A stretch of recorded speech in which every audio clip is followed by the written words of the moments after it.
सरकार नहीं चाहती है कि बिहार के बच्चे पढ़े। बिहार के सभी शिक्षकों को एक नई जिम्मेवारी सौंपी गई है। शराबियों की खोज करेंगे एवं इसकी सूचना प्रशासन को उपलब्ध कराएंगे। यूट्यूब से यह भूल कर रही है, बिहार के बच्चों के भविष्य के साथ खिलवाड़ कर रही है। अगर सरकार बाध्य करेगी तो हम लोग भी अपना विरोध प्रदर्शन को तीव्र करेंगे और हम लोग इसको कभी नहीं मानेंगे। नमस्कार, हिंद एक्सप्रेस देख रहे हैं आप और अभी हम मौजूद हैं सीतामढ़ी जिले के रून्नी सैदपुर में। बिहार सरकार ने एक नया फरमान जारी किया है जो कि शिक्षकों के लिए है, यानी कि गुरुजी जो हैं वो अब शराबबंदी की निगरानी करेंगे और शराब कारोबारियों का जो है जानकारी आगे पहुंचाएंगे। उसी पर खास बातचीत करने के लिए अभी हमारे साथ मौजूद है बिहार पंचायत नगर प्रारंभिक शिक्षक संघ मूल के प्रखंड अध्यक्ष और बिहार राज्य शिक्षक संघर्ष समन्वय समिति के प्रखंड संयोजक सुधाकर कुमार जी। क्या कुछ आप लोग इस शराबबंदी को अब आप लोगों को जिम्मेदारी सौंपा गया है, प्रशासन यानी फेल हो गई तब आप लोगों के पास ये नया फरमान आया है? बिहार सरकार के द्वारा बिहार के सभी शिक्षकों को एक नई जिम्मेवारी सौंपी गई है कि वे शराबियों की खोज करेंगे एवं इसकी सूचना प्रशासन को उपलब्ध कराएंगे। राज्य सरकार को हम सबसे पहले धन्यवाद देना चाहेंगे कि शिक्षक को इस लायक वो समझे हैं, क्योंकि प्रशासन की विफलता के लिए ही उनका यह कदम जो हुआ है प्रशासन की विफलता की ओर इंगित कर रहा है कि प्रशासन बिल्कुल फेल्योर हो चुकी है और शिक्षक ही इन सभी कार्यों को संपादित करने में सक्षम है।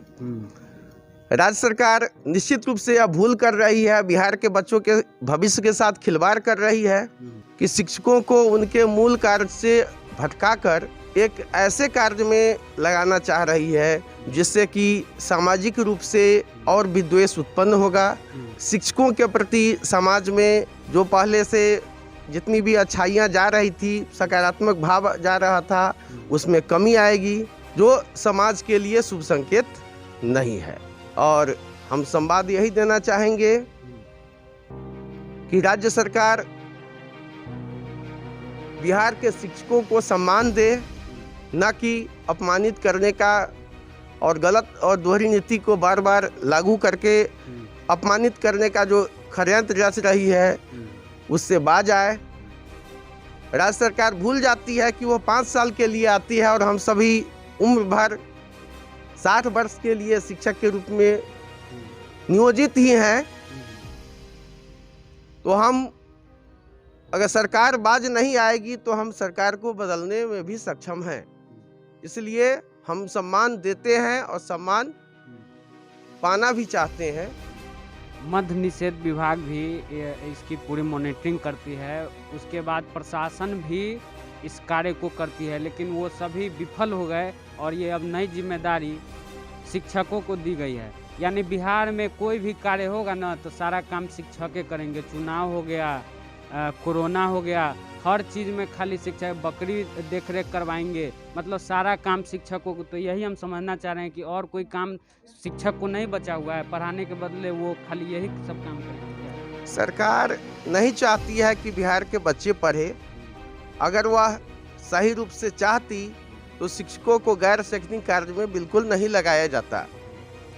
सरकार की मंशा बिहार के बच्चों के भविष्य के लिए बिल्कुल नकारात्मक है, जिसे बिहार के सभी जनता को भी समझने की जरूरत है।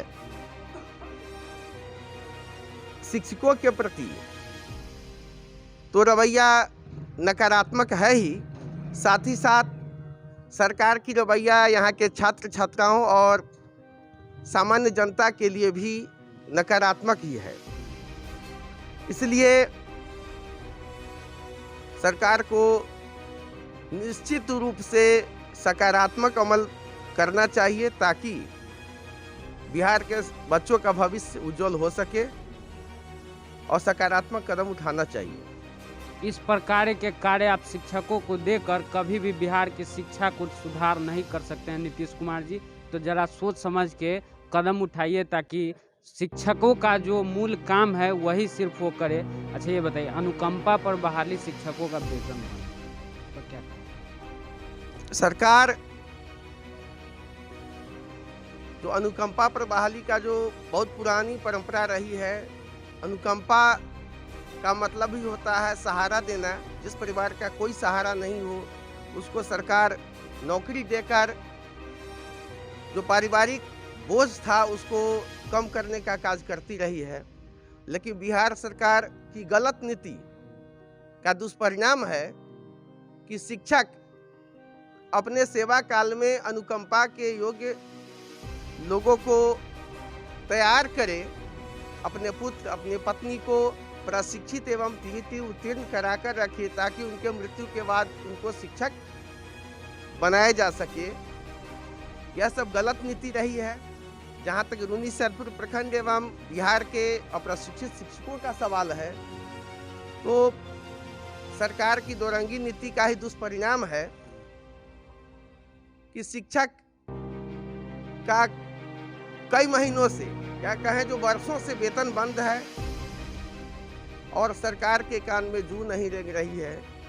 उन्होंने प्रशिक्षण भी प्राप्त कर लिया है, उसके बावजूद उनको अप्रशिक्षित ही नहीं शिक्षक से अलग कैटेगरी में रखा गया है। उनको शिक्षक माना ही नहीं जा रहा है, जो शिक्षा समाज के लिए, शिक्षक समाज के लिए भी एक अभिशाप का कार्य सरकार कर रही है।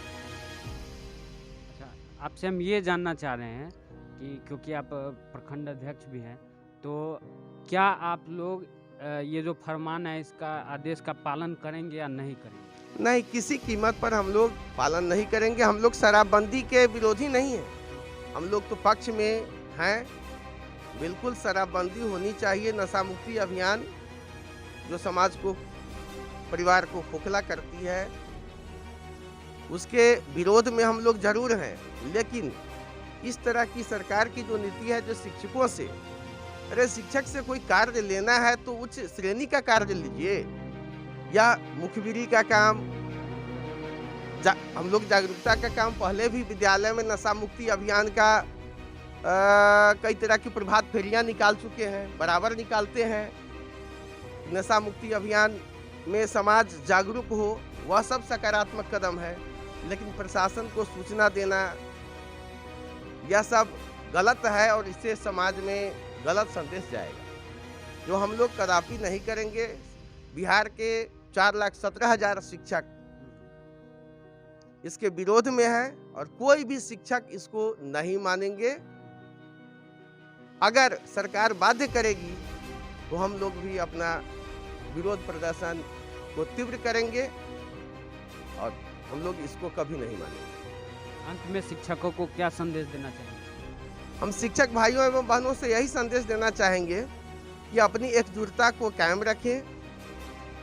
एकजुटता में ही, एकता में ही बल है। और सरकार कहीं न कहीं हम लोग की एकजुटता में कुछ कमी शायद आई है, जिसका फायदा उठाना चाह रही है। यह फायदा सरकार नहीं उठाए, इसके लिए हम सब अपनी एकता को बनाए रखें। जय शिक्षक संघ। बहुत बहुत धन्यवाद। धन्यवाद। तो ये थे सुधाकर कुमार जी, प्रखंड अध्यक्ष हैं। और तो काफ़ी यहाँ पे और भी शिक्षक लोग मौजूद हैं। तो साफ तौर से इनका ये कहना है कि शिक्षकों का जो मूल काम है उनसे बस वही करवाया जाए, अन्य प्रकार के जनगणना, मतगणना, बकरी वाला काम, तो कोविड वाला काम, ये सब काम न दिया जाए। फिलहाल आप हिंद एक्सप्रेस देख रहे थे सहयोगी सत्यम के साथ, मैं सौरभ। धन्यवाद।